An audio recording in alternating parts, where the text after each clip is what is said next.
So, Cormac McCarthy, the man, the myth, the legend, and the greatest writer alive at this time, and my boy, has had several experiences with his work being adapted to film. They range from the excellent to the mediocre to the bad, but he has only himself written one film. In case you did not know, his novel No Country for Old Men, one of his most popular books actually, and was turned into a multiple award winning and just absolutely phenomenal movie if you haven't seen it. That book was originally written as a screenplay. In case you didn't know, that is why the writing in that novel is much simpler and much easier to grasp, I suppose, than in the rest of his body of work. And I will never, I will never cease to just find that hilariously ironic that he originally wrote that story as a screenplay. Apparently, no studio wanted it, so then he turned it into a novel, which was then turned back into a screenplay, which won Best Picture.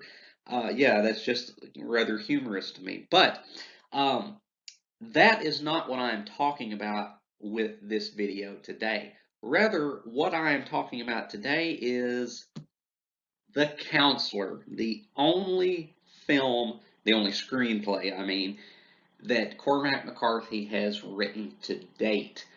If you want to discount that teleplay that he wrote like way back in the 70s called The Stonemason's Son or whatever that was called, I cannot even recall really.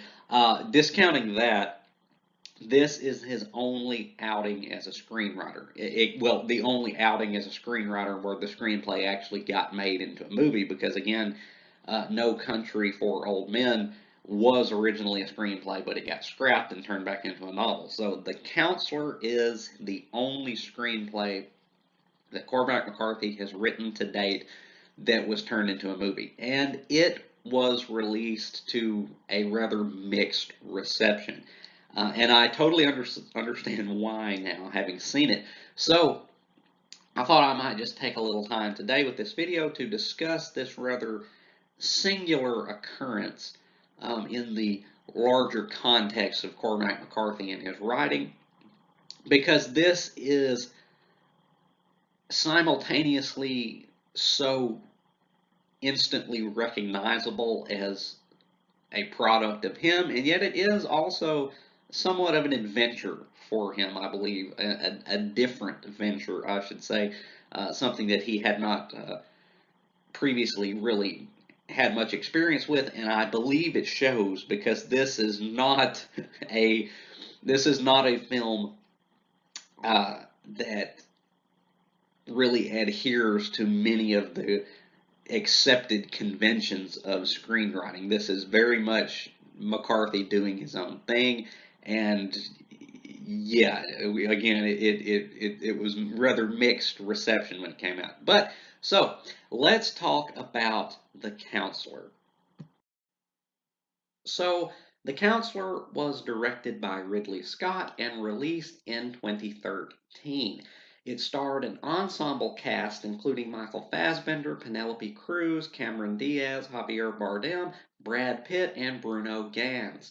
Um, Javier Bardem and Penelope Cruz actually, ironically, had both previously starred in adaptations of Cormac McCarthy novels in the past. However, I'm not going to waste time talking about the direction or the acting or anything like that because, in a technical sense, the movie is excellent. There's really nothing to complain about in terms of the visuals, or especially not the acting.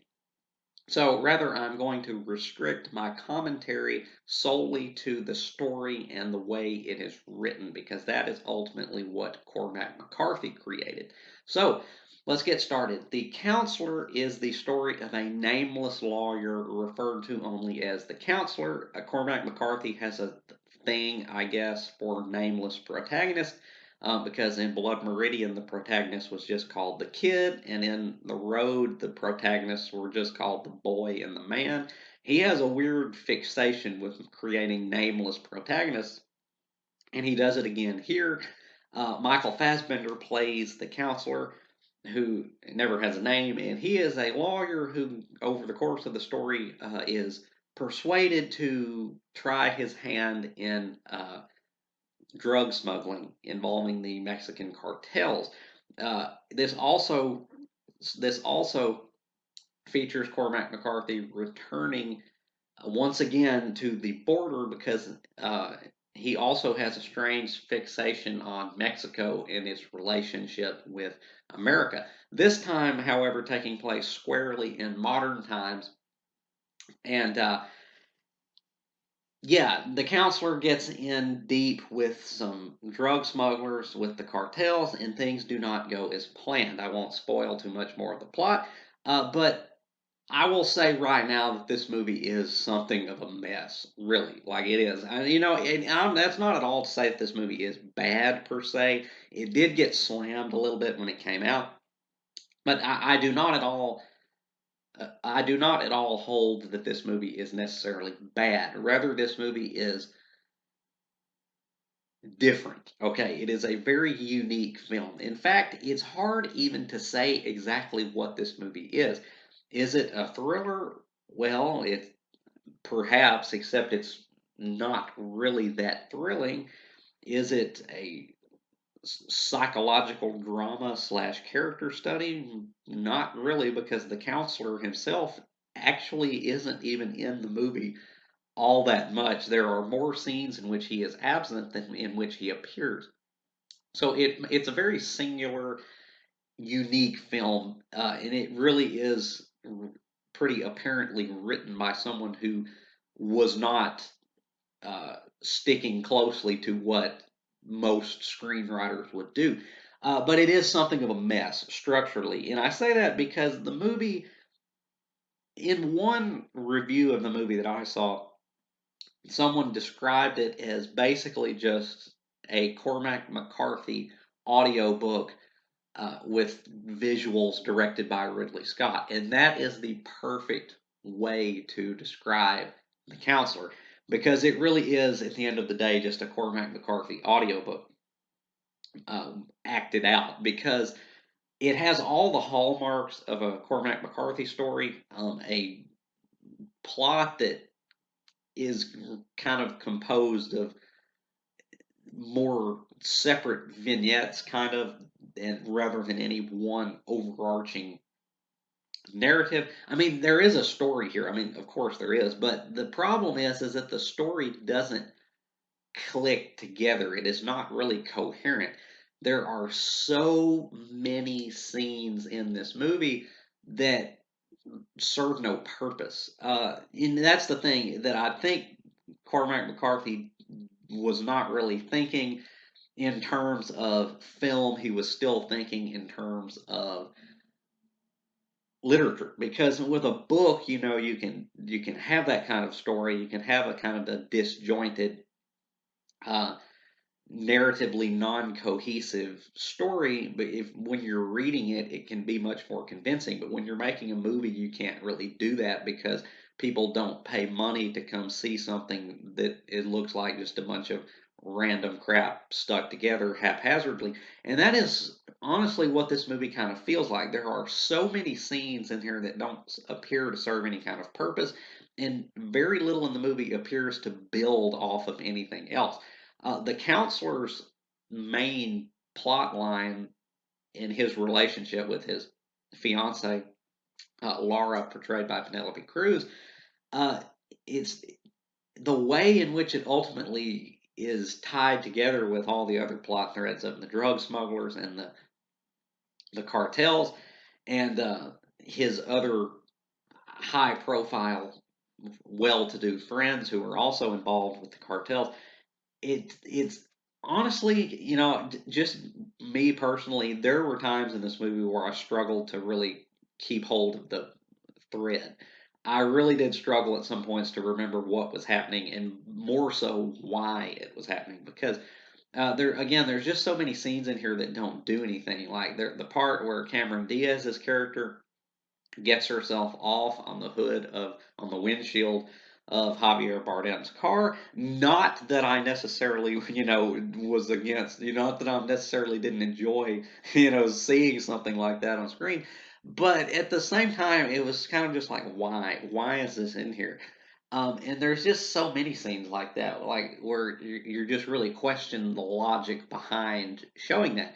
And it's not a very thrilling movie. It was marketed as something of a thriller, and I mean, it is technically categorized, I believe, as a thriller, but it's not very thrilling. In fact, this is, dare I say it, a relatively boring movie. However, there are still things to enjoy about it. It comes with the trademark Cormac McCarthy philosophizing. There are scenes in this where the characters randomly talk about philosophical issues and they quote poetry.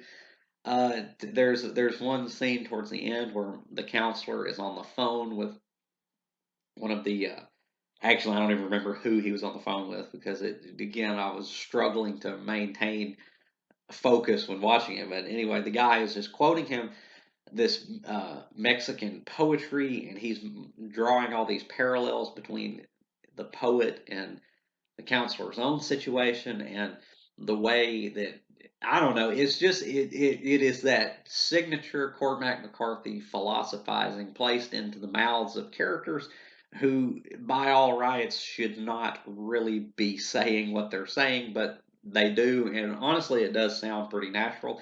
And I will say that this is probably the most literate and most literary movie of its kind I have ever seen.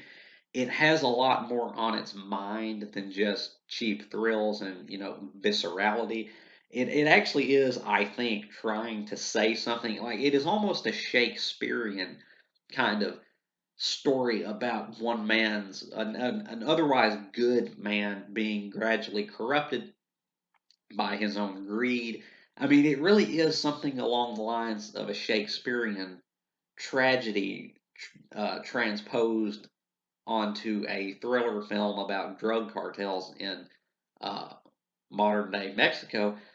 But it really is just such a unique thing, and it's no wonder that it did so poorly critically, at least when it came out. I mean, I think it did make money at the box office, but it was not very well received critically, and it really is no wonder because this movie is a movie that is playing by its own rules and written by a man who either A, did not really know what he was doing, or B, just did not care enough to uh, stick closely to what any other screenwriter in his shoes would have done. But there are there is a lot to admire about it because again, it's concerned with more than just thrills and violence, even though there is some violence in it. And oh my, the ending to this movie, what ultimately happens to Brad Pitt's character, wow! And that brings me into another point. It is very kind of full circle. Like there is a full circle effect when viewing this movie because there is something mentioned early in the film, like almost at the very beginning of the film, which then comes into play at the very end of the film. And so when you see it in action, you're kind of just like, oh, I see what you were doing. You had this planned all along. But it is a little bit too little, too late at that point because the movie is otherwise kind of so disjointed. Uh, and beyond just the story itself, let's talk about the tone. This movie is bleak as hell. Cormac McCarthy does not tell happy stories if you have never read one of his books, and this movie is very much in line with that because this movie is bleak, it is grim, and the ending is just yeah, a happy ending it ain't. But it does showcase some really great acting from Michael Fassbender towards the end of this movie. Uh, Everyone in this movie gives a great performance. It's a very technically well put together movie. It's just that the story is composed of pieces that don't really fit together that well, and ultimately, it's not really that interesting to watch. Like I will say this right now, to rate The Counselor, I would probably give it a C. It's not necessarily bad, but it's not really that great either. Even though I did admire the philosophical aspects to it and the literary allusions and references that it makes, I admired that. That's why I like Cormac McCarthy so much anyway.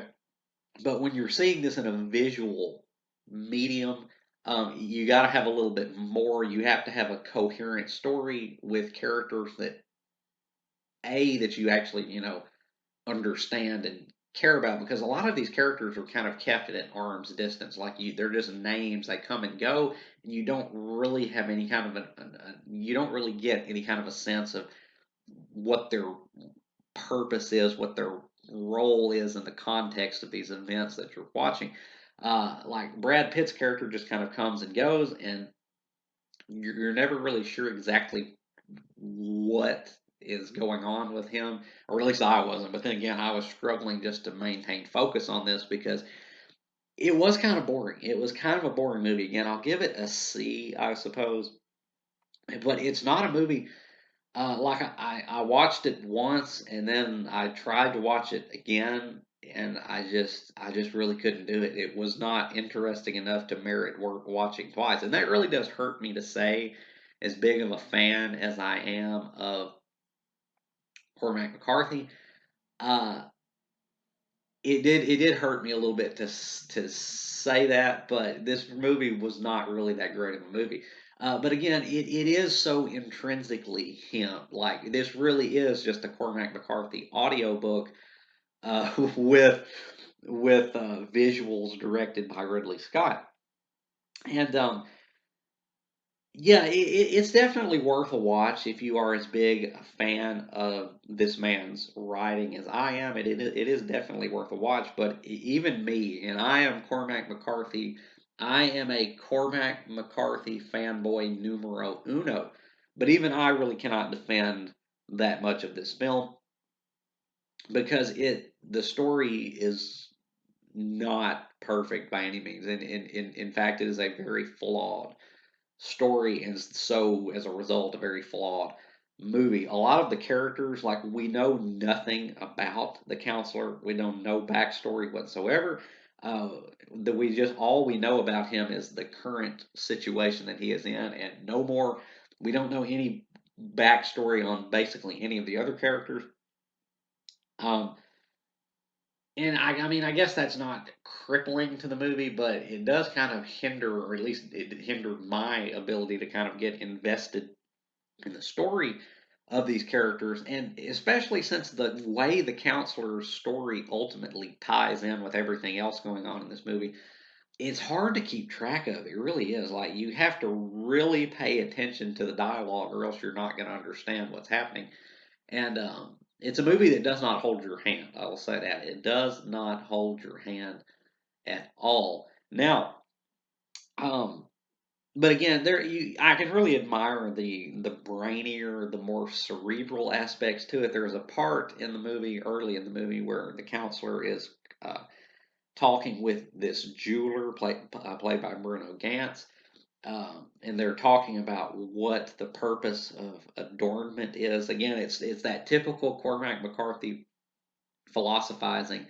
They're talking about the purpose of jewelry and the purpose of decoration and adornment in relation to the frailty of the subject, and blah blah blah. It's wildly out of place, kind of, but it works. It really does work, and that is really the key to Cormac McCarthy's success, is that he's able to put all this incredibly high-minded dialogue in the mouths of these characters that really have no right to be speaking it, and yet it comes off as completely natural when you know logically it's not. And that really is kind of just this movie to a T, because it's riddled with stuff like that. Um, but ultimately, at the end of the day, it's not really that great of a movie. So, The Counselor. Have you seen The Counselor? If you have, let me know down in the comments what you thought about it, whether you have agreed or disagreed with my take on it today. If you have not seen The Counselor, it may be worth a watch if you enjoy the written works of Cormac McCarthy, because this is really just an extension of that. But otherwise, to anybody else, this is probably not a movie that you're going to enjoy that much. Uh, it kind of is broken on a fundamental level, I think. But yeah. Anyway, and as always, remember, if you have liked what you've seen or heard here today, to like and subscribe, help out the channel a little bit. And until next time, peace.